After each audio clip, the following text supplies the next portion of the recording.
Good morning, my dear students.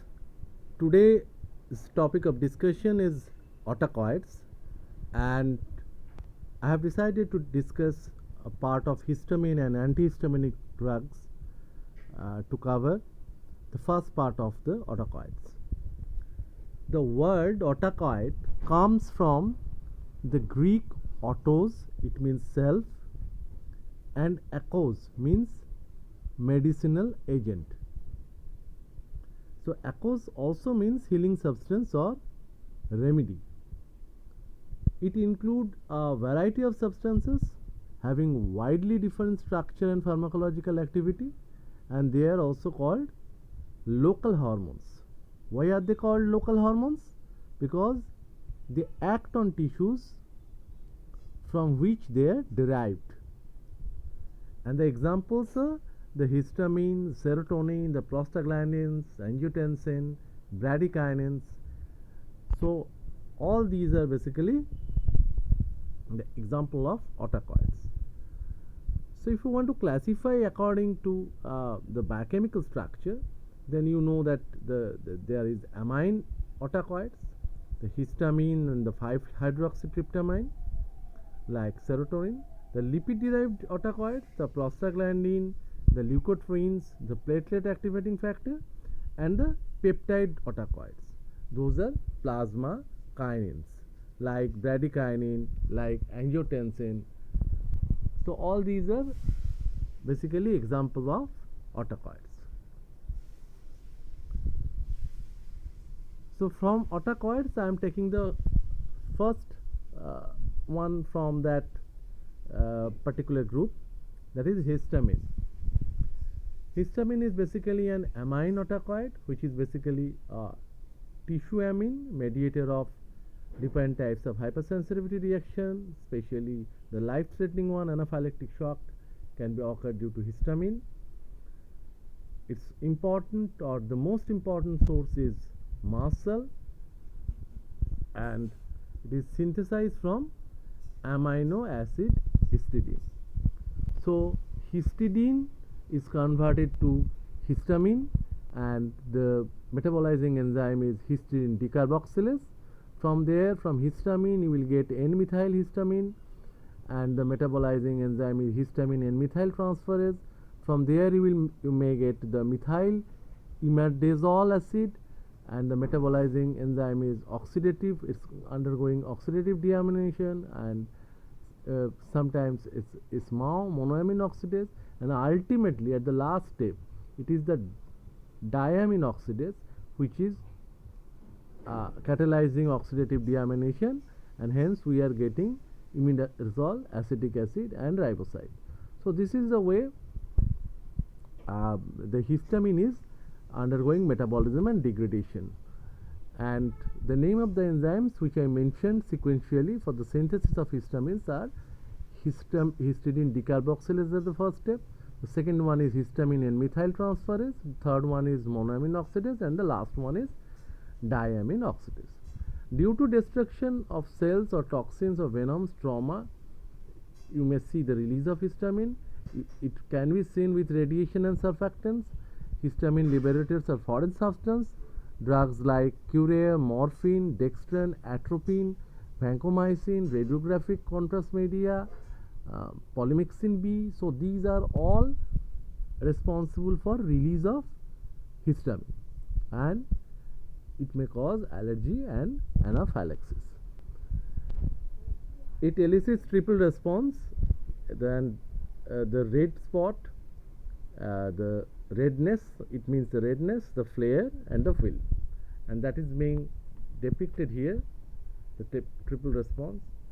And the redness depends on the soluble and the chemical mediator. The flare depends on the nerve supply, whereas the will depends on the soluble chemical mediator, and this person is T. Lewis. So this is the Lewis phenomenon, which is also known as triple response.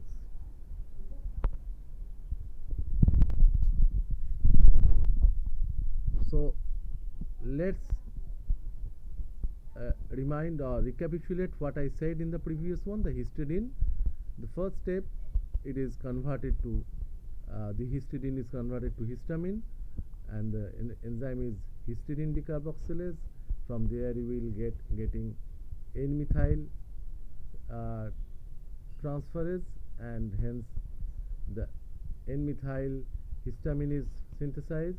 There is MAO-B, by which it is ultimately you are getting N-methyl imidazole acetic acid, whereas via this route you are getting the other one, imidazole acetic acid riboside. So this is the way it is being metabolized and degraded in the body. This is the food antigen, this is IgE antibody.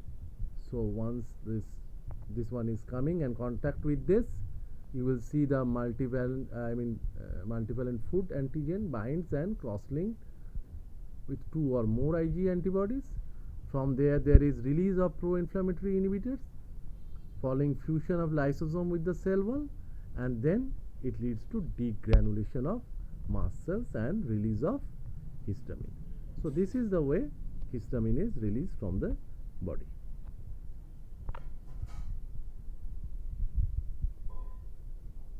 So following the histamine receptors, it can be classified into 4 types: H1, H2, H3 and H4, out of which you have to remember H1 and H2. All of them are G protein coupled receptors as per the signal transduction, the classification of receptors. The GPCR type is H1, and the H1 is present in the blood vessels and the bronchial smooth muscle, intestine, in the endothelium, and causes vasodilatation. It is also a brain transmitter. It is also present in different places like CTZ, chemoreceptor trigger zone, also in the vestibular apparatus. The selective antagonists like mepyramine, chlorpheniramine are the selective antagonists, and hence these are known as antihistaminic drugs. Whereas the H2 is basically increasing cyclic AMP, and it is preventing gastric acid, increasing gastric acid secretion and smooth muscle relaxation. And the specific H2 blocker is ranitidine and cimetidine, and these are used in peptic ulcer. Whereas H3 is again a G protein coupled receptor, where the cyclic AMP is decreased, it is causing sedation, and it's an autoreceptor. So it is basically controlling the release of histamine. Whereas H4, which is not being mentioned here, is also present in mast cells, in the basophils, in the eosinophils, as well as in the intestine. And H4 antagonists, these are promising drugs to treat inflammatory conditions like allergic rhinitis, asthma, rheumatoid arthritis. Whereas the drugs which are blocking H3 are thiopyramide and beta-histine. These are having little effect on the allergy and the allergic conditions like urticaria or allergic rhinitis. So what are the pharmacological effects which we will see? The pharmacological effects being manifested in the CVS, has been in the cardiovascular system: stimulation of H1 receptor, rapid onset and short duration. The release of endothelium derived relaxing factor, and hence there will be increase in the level of cyclic GMP, which causes relaxation and prostaglandin I2. Whereas H2 in smooth muscles, it causes stimulation of H2 receptor, delayed onset and prolonged duration. The capillary permeability is increased. A triple response usually is caused by histamine, as I mentioned, red spot, flare and fill. Whereas in case of extravascular smooth muscle, there will be contraction of H1, relaxation may be due to H2. So H1 is present in the bronchus, it causes bronchoconstriction. In the gut also it causes intestinal contraction. And this mechanism can be explained by the second messenger mechanism like PIP2, that is phospholipase C coupled with H1 receptor. And the series of events occurs, phospholipase PIP2 to IP3 and diacylglycerol will be produced. From there you will get another messenger, calcium, and the release of calcium will ultimately binding with the myotin light chain kinase, and you will see the response, which is called contraction. In gastric acid secretion, it's an important role, played a very important role, and it's a physiological regulator of gastric acid secretion. So look at the pictures. What will happen with histamine is the allergic conjunctivitis, allergic rhinitis, patient is sneezing. Here this is angioedema. Until it is involving your larynx, you are safe. If it is leading to larynx, it may cause sudden death due to laryngeal edema. So that part is very dangerous. The allergic phenomenon are urticaria, angioedema, bronchoconstriction, anaphylactic shock, which I mentioned repeatedly in different places. It is type 1 hypersensitivity reaction, and here histamine and adrenaline will show physiological antagonism. Allergic rhinitis. So treatment of anaphylactic shock is adrenaline, 0.3 to 0.5 ml via subcutaneous or intramuscular route at a strength of 1:1000.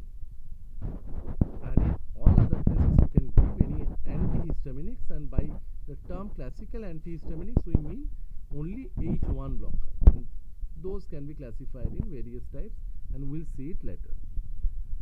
But H2 blockers like ranitidine, famotidine, roxatidine, lafotidine, these type of drugs are classically not called antihistaminic drugs, rather they used to be called H2 blockers.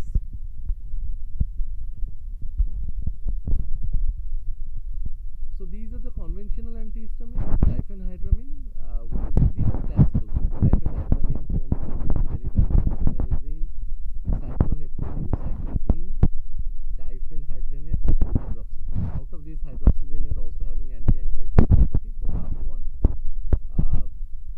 and many of them are safe in pregnancy, but the later generations are not. So this is a kind of safe drug, pregnancy B type of drug, especially hydroxyzine. And this cinnarizine is basically a drug which is trying to maintain vestibular fluid balance. So it can be given in vertigo, and it is affecting the entry and the exit of calcium ion.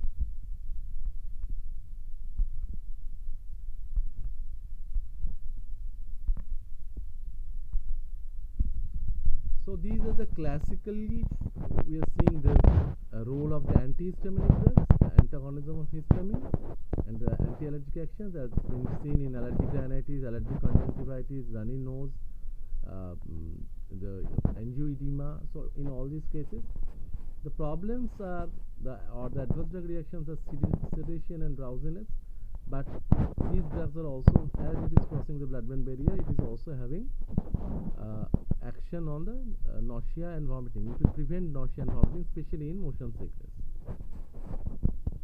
Some of them have anti-Parkinsonian effect and anti-emetic effect because they have little bit of anticholinergic effect.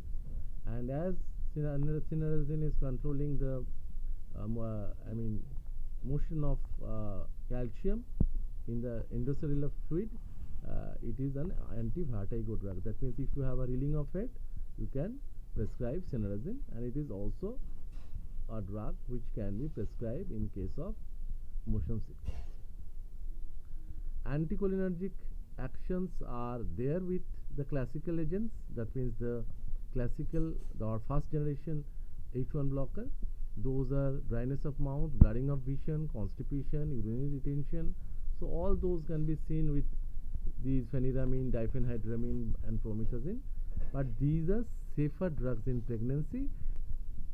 The problem is they are crossing blood-brain barrier, but the advantage is as they are crossing blood-brain barrier, though they are causing little bit of sedative effect, but they can be used in motion sickness to prevent nausea and vomiting. Labyrinthine suppressants are cinnarizine, as I mentioned before. So therefore, anti-motion sickness drugs are available from this particular group of antihistaminics. Promethazine also having similar kind of action, but it is not a drug like cinnarizine. Its mechanism is little bit different. It is acting on H1 receptor directly. Few of them are having local anesthetic action, and that's the reason why these can be showing membrane stabilizing action. That means arrhythmia is not happening with these kind of preparations. Cardiac arrhythmia is not same. The second generation drugs are very commonly prescribed by the present clinicians. It starts with fexofenadine, cetirizine, levocetirizine, loratadine, azilastine, olopalatinib. Out of this, I am preferring levocetirizine because you can escalate the dose from 5 mg to 20 mg. And it is metabolized by liver. That is why it can be avoided. It is metabolized by liver and excreted by kidney, so it is better to be avoided in renal failure. Whereas loratadine is absolutely safe in case of renal failure because its excretion is not happening mostly via kidney. So loratadine and from first generation the hydroxyzine, those drugs are safer in pregnancy, but you cannot increase the dose of loratadine just like levocetirizine. And fexofenadine, this drug is also very good, and you can use this drug even in children.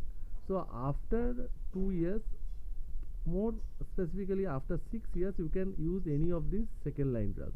But the first line drugs, though they are having lot of adverse drug reactions, they can be used from the very beginning. After 1 month, 2 months, or even 6 months onwards, you can give those drugs like hydroxyzine, chlorpheniramine. But you cannot prescribe these drugs at that particular age because the safety profile is not been invented via clinical trial or with the help of clinical trial. So these drugs are having certain advantage over the first line one. They have a higher H1 selectivity and their CNS depressant property is minimal.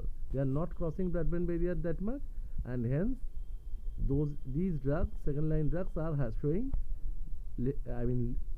lesser sedative and hypnotic action. Pharmacokinetically, all of them are well absorbed from the gastrointestinal tract. Their peak plasma concentration achieved within 2 to 3 hours. They are metabolized by macrosomal enzyme CYP3A4. So this is one of the most important one. The same enzyme probably is metabolizing many drugs like rifampicin, isoniazid, carbamazepine, so many drugs. Drug-drug interactions may happen with the enzyme inhibitors because, as I said, this enzyme is one of the crucial enzyme from the enzyme system, the family.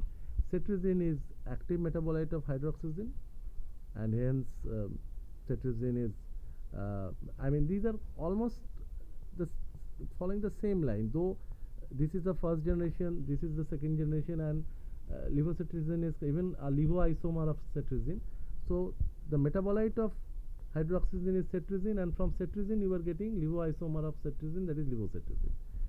But hydroxyzine is safe in renal failure, but other two ideally should not be given.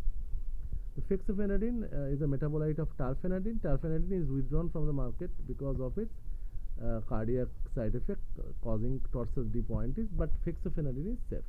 No such problem is being observed in clinical practice.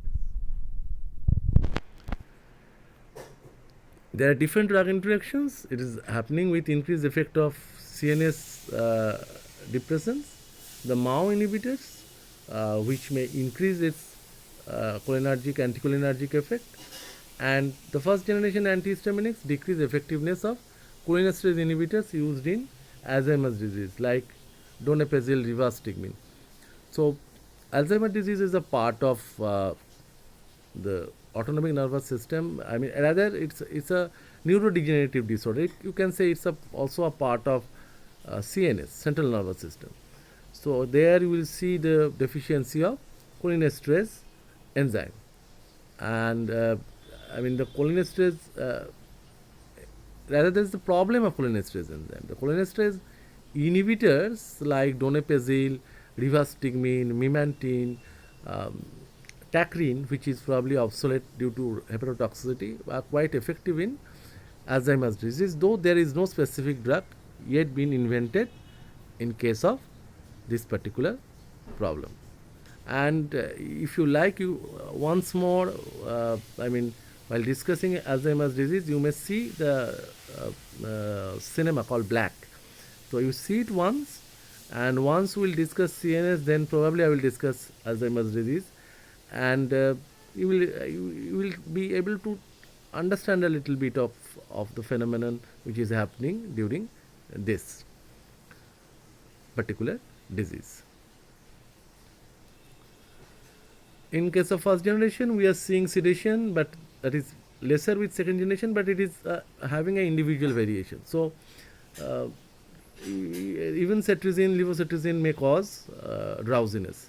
It is happening whenever I am taking it. It's happening to me even with second generations. Usually, loratadine and fexofenadine, they are having lesser sedative effects. GI problems are epigastric distress.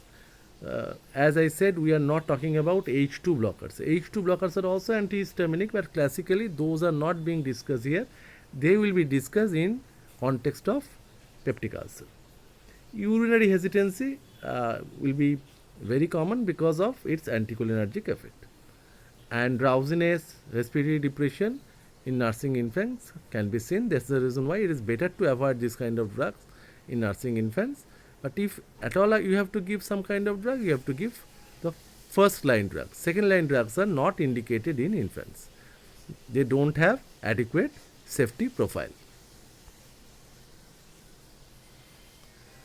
So let us discuss a little bit of advantages of second line antihistaminics. Mild anticholinergic property, do not cross blood-brain barrier. Therefore, the sedation and the drowsiness is lesser. No impairment in psychomotor performance. So these are all the advantages of this particular drug, and therefore the clinicians are preferring these kind of drugs in allergic rhinitis, chronic idiopathic urticaria, acute urticaria, allergic dermatitis, contact dermatitis, allergic conjunctivitis, common cold, uh, and many types of even itchy conditions like psoriasis, eczema, skin eczema, just to minimize the way the patient used to scratch, which is having a vicious cycle. To minimize that, we are using this. Even infectious diseases like scabies, you give a specific drug therapy like ivermectin or permethrin. With that, you have to prescribe one antihistaminic.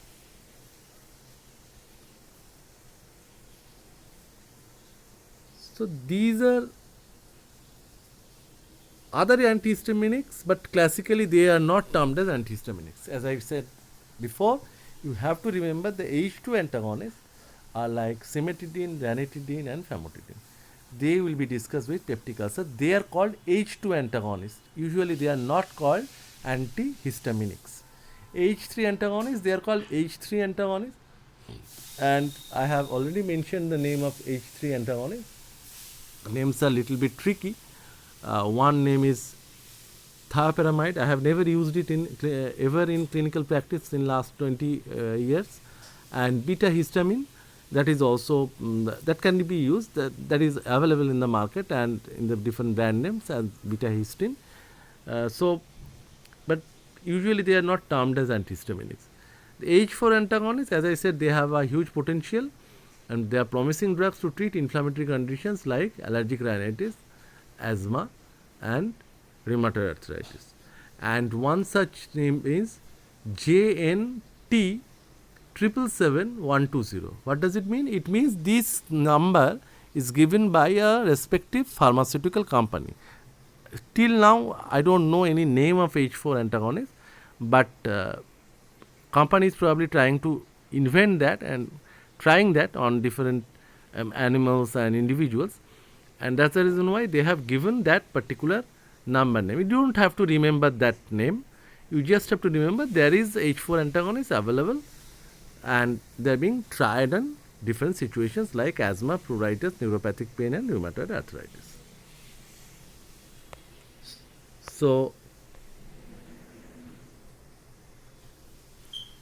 just for recapitulation, we are using antihistaminics in allergic rhinitis and common cold, in allergic dermatitis, itching, urticaria, in wasp stings, bite, pain, and itching when decreases, mild blood transfusion reactions, allergic conjunctivitis, in case of motion sickness like where you see the dimenhydrinate, promethazines are used as well as cinnarizine, and morning sickness. That one I didn't mention. Doxylamine, which is basically a classical drug. This is the drug which is absolutely safe in pregnancy, and morning sickness is the vomiting happened in the first trimester of pregnancy. That means in the first 12 weeks, from 17 days to 55, 56 days. So that is usually happening, and you may have to prescribe this drug doxylamine, which is an antihistaminic drug. This is absolutely safe in pregnancy. This is the drug which should be used in pregnancy, no other drug to stop vomiting. You have been gone through many antiemetic drugs like ondansetron, metoclopramide, then domperidone, so many drugs. But here, in case of morning sickness induced vomiting, you have to prescribe doxylamine. Again, I am repeating, the name is doxylamine. In vertigo, you will prescribe cinnarizine. In appetite stimulant, you will use a combination of the effect of on two of the neurotransmitters, histamine and serotonin, that is cyproheptadine. Drug-induced Parkinsonism, you can use diphenhydramine, which is having a little bit of effect like benzoxazole, benztropine and trihexyphenidyl, like the anticholinergic drugs, or rather the atropine substitutes. Acute muscle dystonia, where you will see the promethazine, which is a very good drug. And as sedative hypnotic anxiolytic, as I said, having additional anti-anxiety action, you can use hydroxyzine. It's a very cost-effective drug. The only problem is sedation. For me, if I am taking it on one day, I used to sleep on the next day. So that's the reason why I am avoiding taking this hydroxyzine ever once I got the flavor of this particular medication.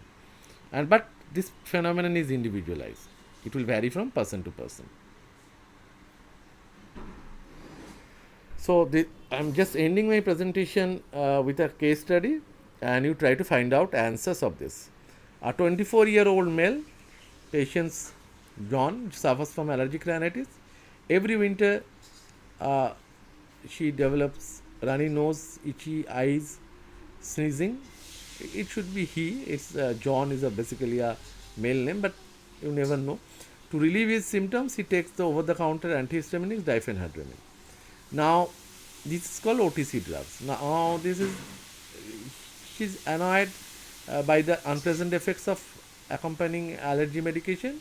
Every time he takes his antihistaminic, he feels drowsy, just like me, and his mouth feels dry due to anticholinergic side effects. So he makes an appointment with his doctor, who advises him to take loratadine. And upon taking this new allergy medication, his symptoms are relieved, and he experiences no drowsiness or other adverse effect. So, what are the questions which may arise from here, and you try to solve these answers with your own reasoning. Why does John develop seasonal rhinitis? Why does diphenhydramine relieve John's symptoms? Why does diphenhydramine cause drowsiness? And why doesn't loratadine cause drowsiness? So these are the things which I am taking it as a points to ponder. Think rationally. If you have a concept in your mind, you will be able to answer this question. With that, I am concluding my first topic of autacoid, histamine and antihistaminic drugs. Thank you so much for your kind attention.